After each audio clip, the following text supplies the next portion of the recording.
گھر میں بندوی سنگن میں تھا۔ اسے خبر ملی کہ راز کھل گیا اور بہرام سیاہ اوشیان مارا گیا۔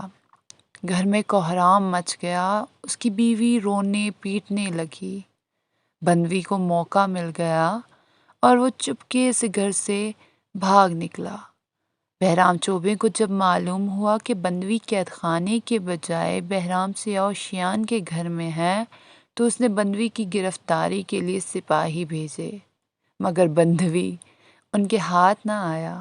وہ فرار ہو کر آذربائیجان پہنچ چکا تھا۔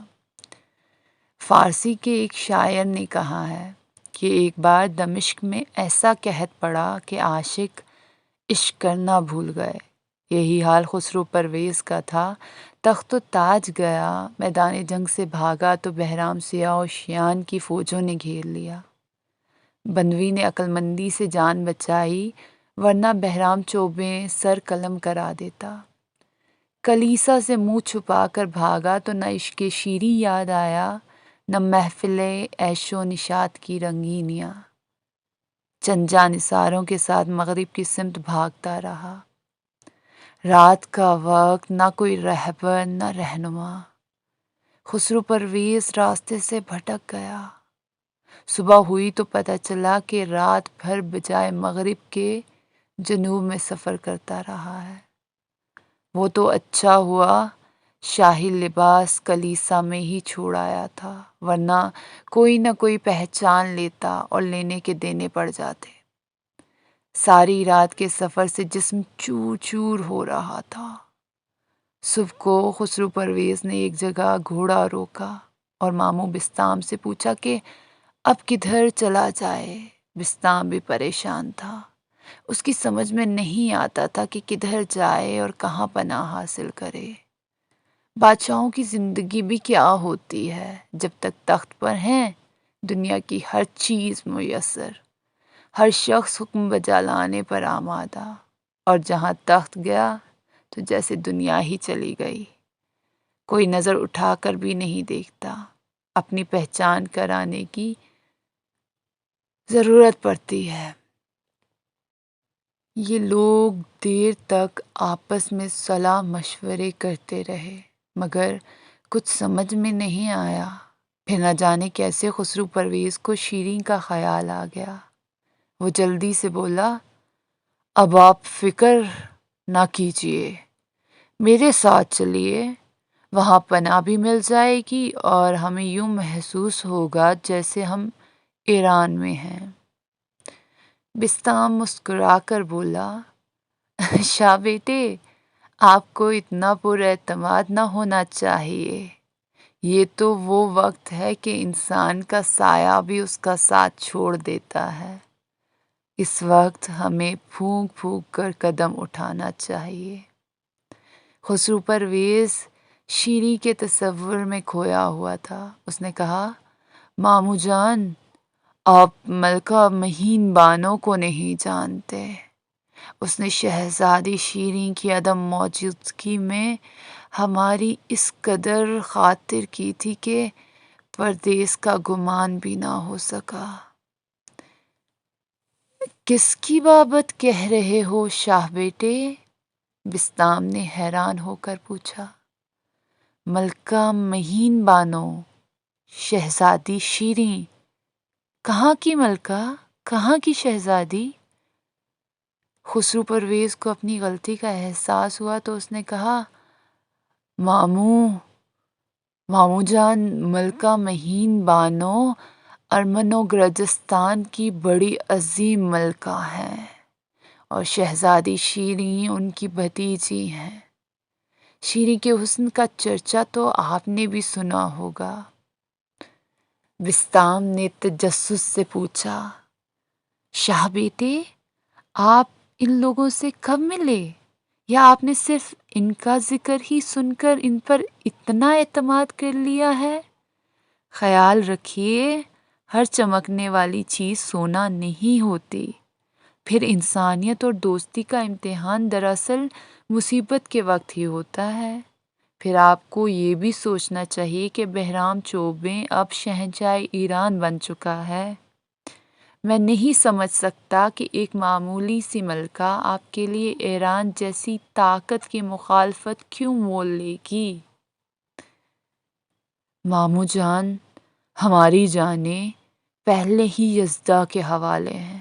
آپ میرے ساتھ چل کر دیکھیے کہ شہزادی شیریں ہمارے ساتھ کتنی محبت کا سلوک کرتی ہے، اور ملکہ مہین بانو تو اخلاف کا مجسمہ ہے۔ شاہ ہرمز کے زمانے میں رہ سے نکل کر ملکہ کے پاس آ گیا تھا۔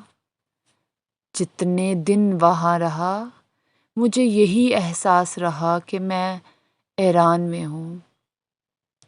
بسطام نے زیادہ بحث کرنا مناسب نہ سمجھا اور ایک راہگیر سے گرجستان کا راستہ پوچھ کر یہ لوگ ادھر ہی روانہ ہو گئے۔ گرجستان پہنچ کر بسطام کو یہ دیکھ کر بڑی حیرت ہوئی کہ شیریں اور ملکہ مہین بانو کے بارے میں خسرو پرویز نے جو بتایا تھا وہ ٹھیک ہی تھا۔ ملکہ کے محل پر پہنچ کر خسرو نے اپنے آنے کی اطلاع ملکہ کو بھجوائی۔ ذرا دیر بعد بسطام نے دیکھا کہ ملکہ اور شہزادی بھاگتی ہوئی محل سے نکلیں اور پھر صدر دروازے پر پہنچ کر خسرو پرویز کا اس طرح استقبال کیا جیسے خسرو پرویز ان کا آقا ہو۔ خسرو پرویز نے بسطام اور دوسرے ساتھیوں کا تعارف ملکہ اور شہزادی سے کرایا۔ بسطام نے شہزادی کا تذکرہ سرسری طور پر کسی سے سنا تھا۔ شاہی مہمانوں کو بڑی عزت اور احترام سے شاہی محل میں اتارا گیا۔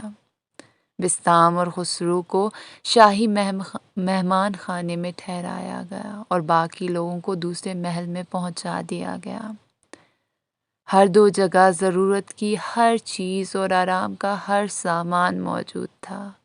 غلام اور کنیزیں جگہ جگہ سر جھکائے کھڑی حکم کی منتظر دکھائی دیتی تھیں۔ ملکہ اور شہزادی خسرو کے آگے پیچھے پھرتی رہیں، جیسے وہ ملکہ اور شہزادی نہیں بلکہ کنیزیں ہوں۔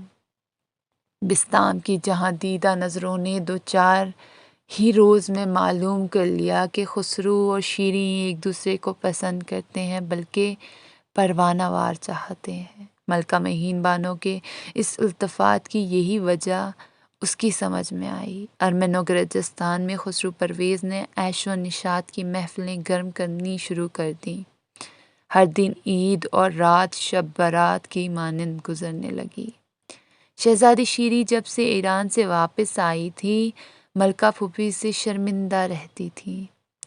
سہیلیوں کے سامنے بھی اس کی آنکھیں نہ اٹھتی۔ سیر و تفریح اور شکار کے مشاغل یکسر موقوف ہو گئے تھے، مگر خسرو پرویز کے آتے ہی جیسے شیریں کے ویرانہ دل میں بہاریں لوٹ آئیں۔ اس نے خسرو کو تصویر سے زیادہ خوبصورت اور وجیح پایا۔ وہ صبح سے شام تک خسرو کے گرد پروانے کی طرح منڈلاتی رہتی۔ ہر ہفتے شکار کا پروگرام بنتا۔ شیریں اپنی سہیلیوں کے ساتھ خسرو کو لے کر نکلتی تو یوں محسوس ہوتا جیسے راجا اندر کی سواری جا رہی ہو۔ خسرو کے دائیں بائیں آگے پیچھے حسینائیں ہوتی، سب سے بڑھ کر شیریں اس کے گلے کا ہار بنی ہوئی تھی۔ جدھر سے یہ قافلہ گزرتا فضائیں ترنم ریز قہقہوں سے گونج اٹھتیں، ویرانے آباد ہو جاتے، وادیاں پھول برسانے لگتیں۔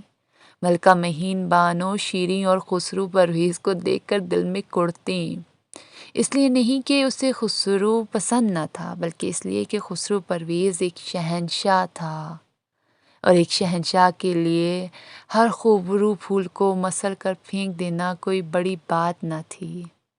دوسری طرف بسطام ان دونوں کے بڑھتے ہوئے روابط اور لاابالی انداز کو کسی اور انداز میں دیکھ رہا تھا۔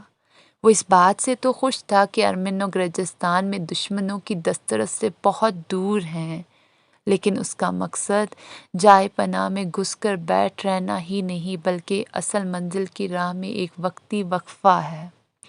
منزل تو ابھی بہت دور ہے، اسے ایران کا تخت و تاج واپس لینا ہے۔ اسے شیریں اور خسرو کے عشق پر بھی کوئی اعتراض نہ تھا، مگر اس کے لیے یہ بات سہان رو بنی ہوئی تھی کہ خسرو شیری کے عشق کے دھارے میں بہتا ہوا اپنی منزل سے دن بدن دور ہوتا جا رہا تھا۔ جس دن سے خسرو ارمن و گرجستان آیا تھا اس نے بھول کر بھی ایران، ساسانی تخت و تاج یا اپنے دشمن کا نام تک نہ لیا تھا۔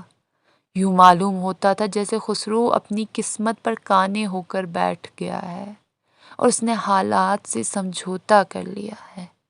ایک بہادر فوجی سردار کے لیے یہ بات قطعی ناقابل برداشت تھی۔ ملکہ مہین بانو اور بسطام کا مقصد ایک تھا۔ دونوں چاہتے تھے کہ خسرو اس خواب خرگوش سے بیدار ہو کر مستقبل کے لیے کوئی منصوبہ بنائے، ایران کا تخت و تاج حاصل کرنے کی کوئی تدبیر کرے۔ مہین بانو یہ چاہتی تھی کہ شہزادی شیری حد اعتدال سے آگے نہ بڑھے، بلکہ اس کا حسن دوشیزگی شبنم کی طرح پاک و شفاف رہے، لیکن اس میں شیری کو روکنے کی ہمت بھی نہ تھی۔ اسے شیری سے اس قدر پیار تھا کہ وہ اس پر اپنی جان قربان کر سکتی تھی۔ اسے شیری کی دل آزاری کسی طرح منظور نہ تھی۔ بسطام ہر چند کے خسرو کا ماموں تھا، بزرگ تھا، مگر شہنشاہیت کے رشتے سے خسرو کے سامنے اس کی حیثیت ایک غلام سے زیادہ نہ تھی۔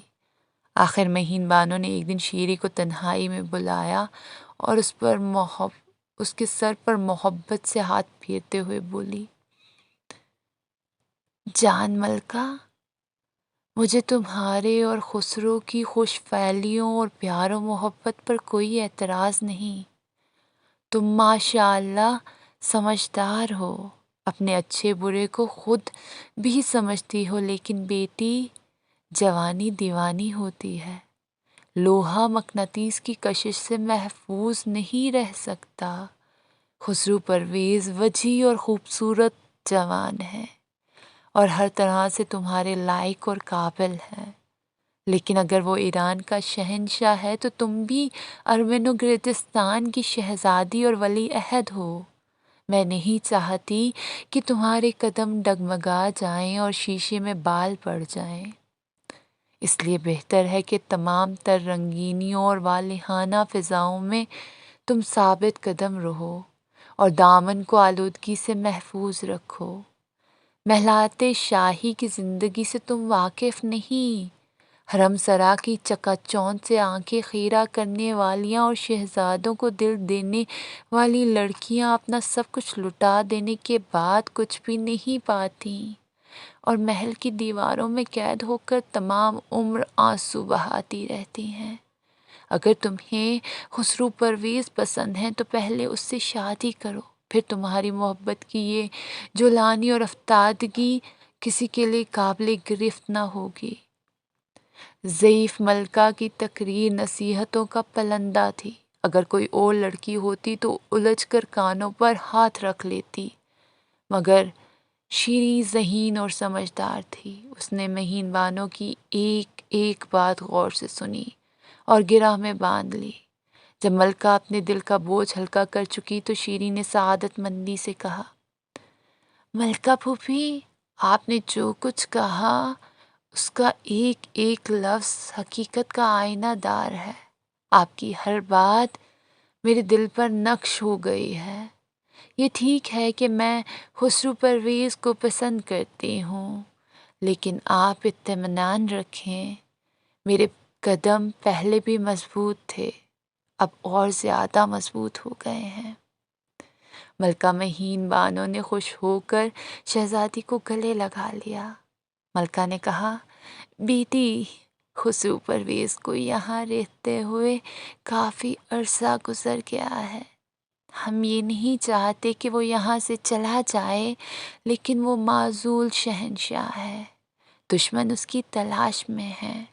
اگر وہ یہاں ہاتھ پر ہاتھ دھرے بیٹھا رہا اور یوں ہی عیش کی محفلیں سجاتا رہا تو دشمن کو اپنی طاقت بڑھانے کا موقع مل جائے گا اور پھر تخت و تاج کی واپسی مزید مشکل ہو جائے گی۔ اگر ممکن ہو سکے تو تم یہ بات کسی طرح اس کے کانوں میں ڈالو کہ وہ ایران واپس لینے کی کوئی تدبیر کرے۔ شہزادی شیریں نے ملکہ کو کوئی جواب نہ دیا، لیکن اس نے اس کی یہ بات بھی اچھی طرح ذہن نشین کر لی۔ خسرو کو شیری کی نصیحت ناگوار لگی۔ رات کو خسرو نے بسطام کو اپنے پاس بلوایا۔ وہ آ گیا تو خسرو نے خدمتگاروں کو باہر بھیج کر دروازہ اندر سے بند کرا دیا۔ بسطام سمجھ گیا کہ خسرو اس وقت کوئی اہم فیصلہ سنانے والا ہے اور وہ فیصلہ شیری ہی کے بارے میں ہو سکتا تھا۔ خسرو دیر تک سر جھکائے کچھ سوچتا رہا، پھر سر اٹھا کر بولا، ماموں جان، ہم نے شیری سے محبت کی مگر وہ بے وفا نکلی۔ ہم نے اسے جان سے عزیز جانا اور اس کی محبت میں یہاں دوڑے چلے آئے، لیکن اس نے ہمارے ساتھ وہ سلوک کیا جس کی ہمیں اس سے توقع نہ تھی۔ ان حالات میں ہمارے لیے یہاں ٹھہرنا کسی طرح مناسب نہیں۔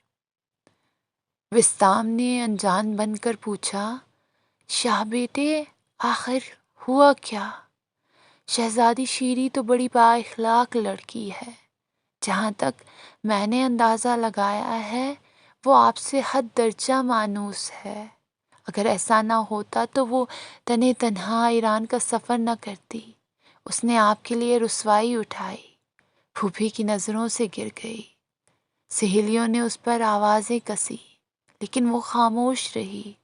اتنے دن گزر گئے مگر اس کی مہمان نوازی میں کوئی فرق نہیں آیا۔ اس نے ہمیں ایران جیسا آرام دینے کی کوشش کی۔ پھر میری سمجھ میں نہیں آتا کہ شہزادے بیٹے کو اس سے یہ شکوہ کیوں ہے کہ وہ بے وفا ہے۔ اگر اس نے واقعی بے وفائی کی ہے اور شہزادے بیٹے کے پاس اس کا کوئی ثبوت ہے تو پھر ٹھیک ہے، آپ حکم دیں، میں تیار ہوں۔ خسرو نے ٹھنڈی سانس لے کر بولا، ماموں جان، جو باتیں آپ نے کہی ہیں وہ سب ٹھیک ہیں۔ اس مصیبت کے وقت شیری جس طرح ہمارا ساتھ دے رہی ہے اس سے اس کا خلوص ظاہر ہے، ورنہ ہر شخص ہمارا دشمن ہے۔ ہم شیری کا جس قدر شکریہ ادا کریں وہ کم ہے۔ شاہ بیٹے، آپ خود ہی شیری کے خلوص و محبت کی تعریف کر رہے ہیں، پھر آپ اسے بے وفا کیسے کہہ سکتے ہیں؟ کیا آپ نے اپنے سوا اسے کسی اور کے ساتھ ہنستے بولتے دیکھا ہے؟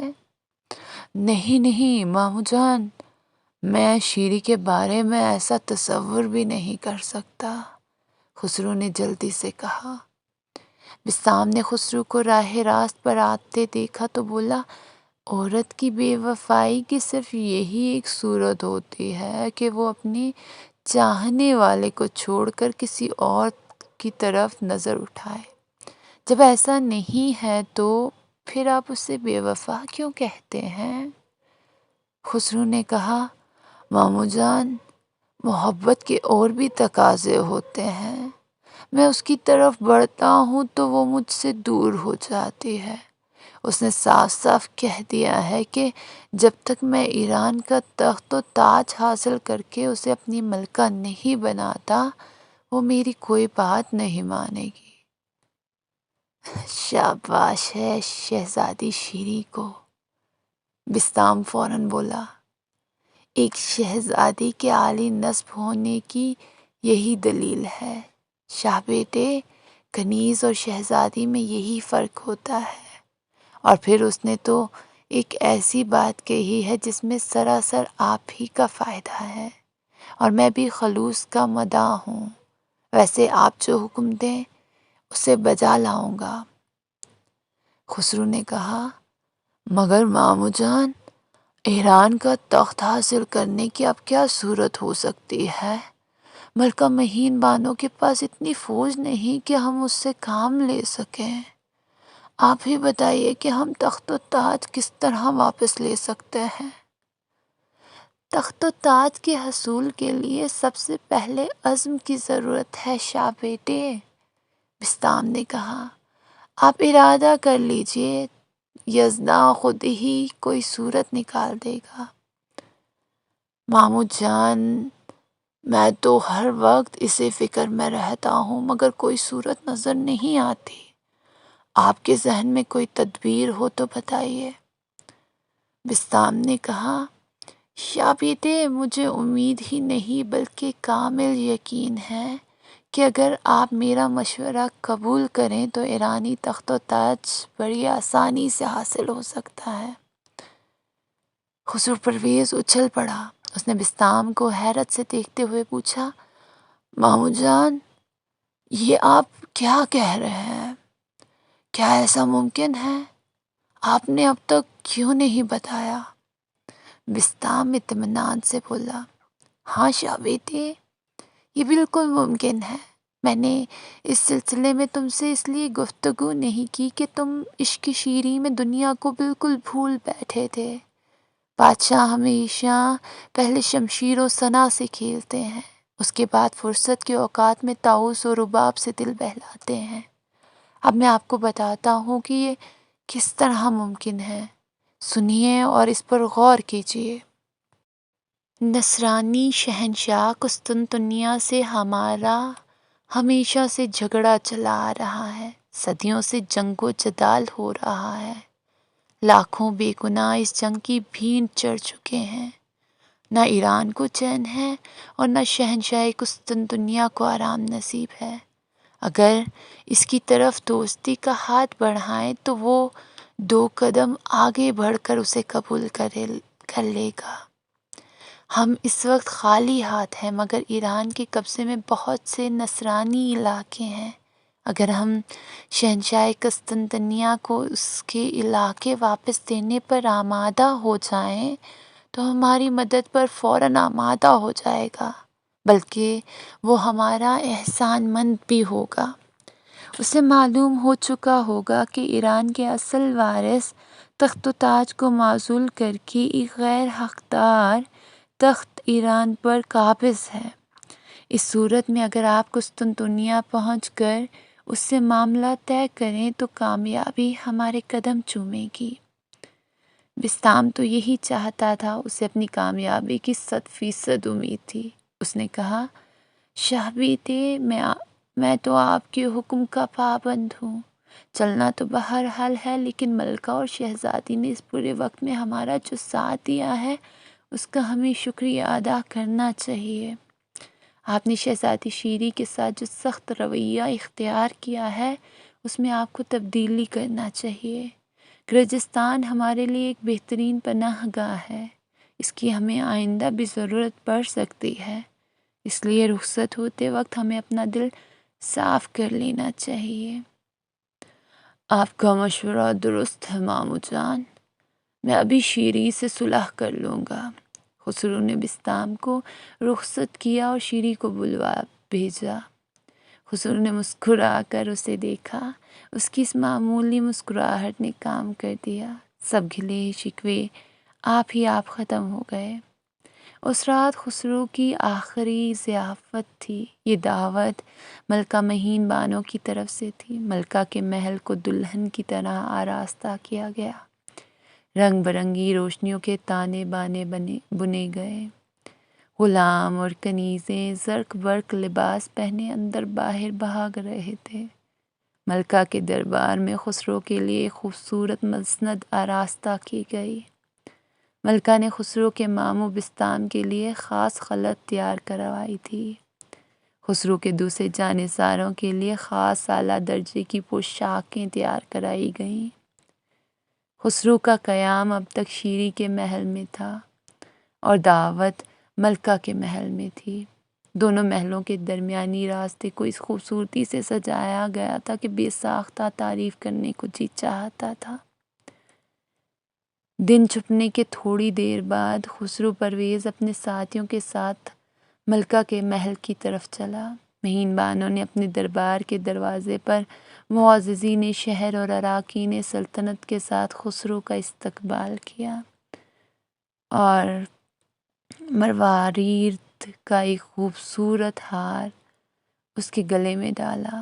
پھر وہ بڑی عزت و احترام کے ساتھ خسرو کو لے کر دربار میں داخل ہوئی۔ بسطام اور دیگر جانثار پہلے ہی دربار میں پہنچ چکے تھے۔ ان سب نے کھڑے ہو کر خسرو کی تعظیم کی۔ ملکہ خسرو کو لے کر مسند کے پاس پہنچی اور کمال عزت سے اسے مسند نشین کیا۔ پھر جواہرات اور موتیوں کا ایک تھال منگوا کر خسرو پرویز پر نچھاور کیا۔